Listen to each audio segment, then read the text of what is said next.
आज अतिशय महत्त्वाचे प्रकल्प या ठिकाणी आपण केलेले आहेत आणि या तिन्ही प्रकल्पांमुळे खूप मोठ्या प्रमाणात ही वाहतुकीची कोंडी कमी होईल.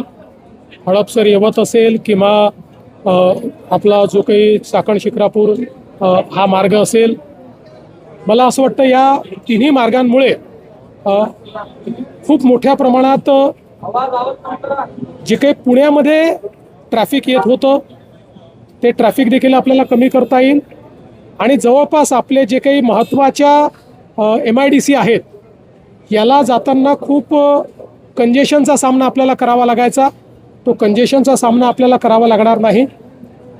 50-50 मिनिटांनी वेळ जो आहे तो कमी होईल.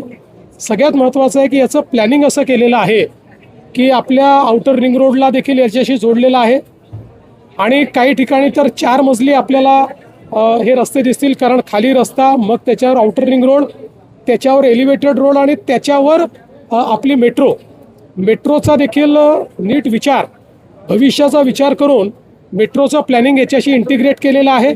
त्यामुळे पुन्हा मेट्रो करता आपल्याला अधिकचा खर्च करावा लागणार नाही. कदाचित मेट्रोची कॉस्ट जी आहे ही या ठिकाणी 40% याच्यामुळे कमी होईल.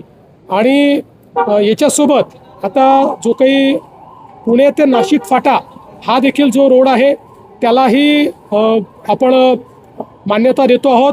त्याच्यामध्ये काही ॲक्विजिशनचे विषय होते ते आपण संपवतो आहोत.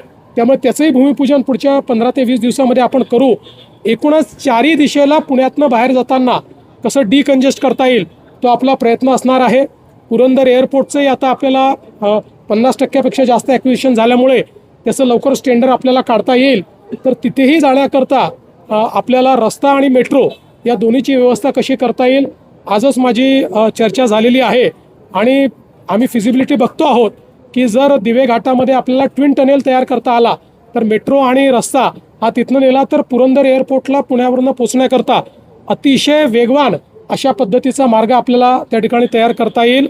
आणि यासोबत पुण्याचा आउटर रिंग रोड असेल, इनर रिंग रोड असेल, HCMTR असेल, अशा सगळ्या प्रकल्पांचं काम हे आपण या ठिकाणी सुरू केलेलं आहे. पहिल्यांदा तर मला या गोष्टीचा आनंद आहे की उद्धवजींच्या शेवटी हे लक्षात आलं, जो राम का नहीं वो किसी काम का नहीं. त्यामुळे ते रामाकडे परत गेले, त्याबद्दल मी त्यांचं अभिनंदन करतो. बाकी आता रामरक्षा म्हणणं चाललं असेल तर यावेळेस तरी थोडी बहुत का होईना रामरक्षा ते वाचतील आणि केवळ राजकीय कार्यक्रम करणार नाहीत अशा पद्धतीची अपेक्षा मी या ठिकाणी ठेवतो.